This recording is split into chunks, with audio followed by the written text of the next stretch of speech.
یوم القیامہ، تمہارے خیالات غلط ہیں، میں قیامت کی قسم کھاتا ہوں۔ تو فرمایا فلا اقسم بمواقع النجوم، وقع یقع کے کیا معنی ہے؟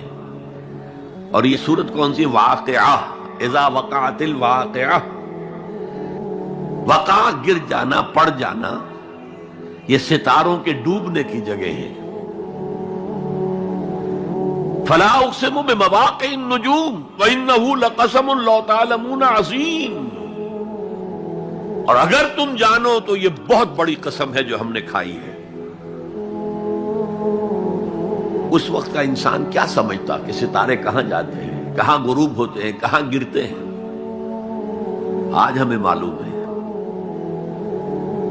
سورہ حامیم سجدہ میں جو کہا گیا ہے سنریہم آیاتنا فی الآفاق وفی انفسہم حتی یتبین لہم انہ الحق، ہم انہیں اپنی نشانیاں دکھائیں گے آفاق و انفس میں، یہاں تک کہ یہ بات واضح ہو جائے گی کہ قرآن حق ہے۔ آج ہمیں معلوم ہے خلا میں بلیک ہولز ہیں، اور یہ بلیک ہولز بڑے بڑے ستاروں کے پچکنے سے، پچک جانے سے پیدا ہوئے، اور جب وہ بڑے ستارے پچکتے ہیں، جو خلا پیدا ہوتا ہے، ویکیوم، اس میں بڑی طاقت ہوتی ہے، اس کے پاس سے کوئی سیارہ، کوئی ستارہ گزر جائے اسے کھینچ لیتا ہے قبر کے اندر۔ یہ بلیک ہولز کا تصور۔ اسی لیے اللہ نے اس وقت کے لوگوں کے لیے کیا کہا؟ فلا اقسم بمواقع النجوم وانہ لقسم لو تعلمون عظیم، انہ لقرآن کریم، یہ بہت باعزت قرآن ہے، فی کتاب مکنون، ایک چھپی ہوئی کتاب میں ہے،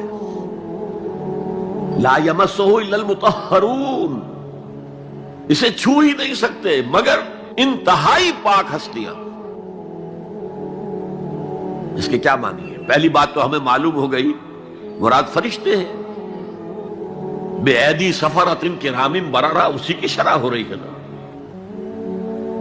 اسی سے ایک فقہی مسئلہ نکالا گیا کہ بغیر وضو کے ہاتھ نہ لگاؤ، لیکن اس کا اصل مفہوم کیا ہے وہ سمجھیے۔ قرآن کی روح تک کوئی نہیں پہنچ سکتا جب تک کہ تزکیہ نفس نہ ہو گیا۔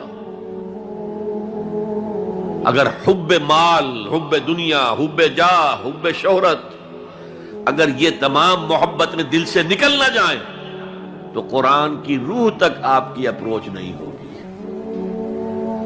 مولانا روم نے کہا ہے، اگرچہ ذرا میں سمجھتا ہوں کہ انہوں نے بہت سخت الفاظ استعمال کیے ہیں، ماز قرآن مغزہا برداشتے استخاں پیش سگا انداختے، ہم نے قرآن سے اس کا مغز لے لیا ہے، جو ایسنس ہے وہ کھینچ لیا ہے، ہڈی کا گودا جو ہے وہ ہم نے نکال لیا، ہڈیاں ہم نے پھینک دی ہیں کتوں کے سامنے جو لڑ رہے ہیں۔ علم کلام کا مسئلہ ہے صفات حق حق سے جدا یا عین ذات، قرآن مخلوق ہے یا نہیں ہے، غیر مخلوق، اور بڑے بڑے ہو رہے ہیں اس کے اوپر، یہ کتے لڑ رہے ہیں ان ہڈیوں کے اوپر۔ ہم نے اس میں سے اصل شے نکال لی، وہ کیا ہے؟ اللہ کی محبت، اللہ کی معرفت، یہ ہے اصل شے۔ ماذ قرآن مغزہ برداشتے استخاں پیش سگا انداختے۔ تو جب تک انسان کا باطن پاک نہ ہو جائے وہ قرآن کے چھلکوں سے کھیلتا رہے گا، چاہے وہ کہنے کو مفسر ہو، قرآن کے باطن تک کبھی نہیں پہنچے گا۔ فی کتاب مکنون لا یمسہ الا المطہرون تنزیل من رب العالمین، یہ تھوڑا تھوڑا کر کے اتارا گیا ہے رب العالمین کی طرف سے۔ انزال کے معنی ہے دفعتاً اتار دینا۔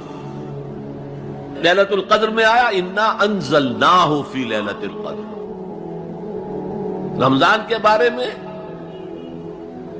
شہر رمضان الذی انزل فیہ القرآن، باب افعال، لیکن حضور پر ایک دم نہیں اترا، تھوڑا تھوڑا تھوڑا تھوڑا، 23 برس میں جا کر اس کی تکمیل ہوئی۔ اب دیکھیے جو شکوہ کیا اللہ نے، کیا اس جیسی نعمت سے تم مداہنت کر رہے ہو، بے اعتنائی کر رہے ہو؟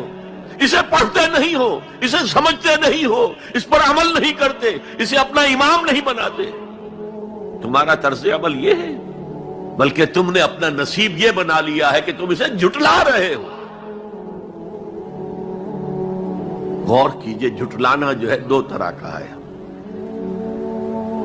ایک ہے زبان سے کہنا، یہ نہیں ہے، کوئی اللہ کا کلام نہیں ہے، یہ قرآن وغیرہ جھوٹ سب اساطیر الاولین ہیں، یہ محمد نے گھڑ لیا ہے وغیرہ وغیرہ، جھٹلانا ہو گیا۔ ایک جھٹلانا ہے عمل سے جھٹلانا، مان تو لیا اللہ کا کلام ہے لیکن اس کی حرام کردہ شے کو اپنے لیے حلال کیا ہوا ہے۔ حدیث نبوی ہے، ما آمن بالقرآن من استحل محارمہ، اس شخص کا قرآن پر کوئی ایمان نہیں ہے جو اس کی حرام کردہ چیز کو اپنے لیے حلال ٹھہرا لے۔ اس سے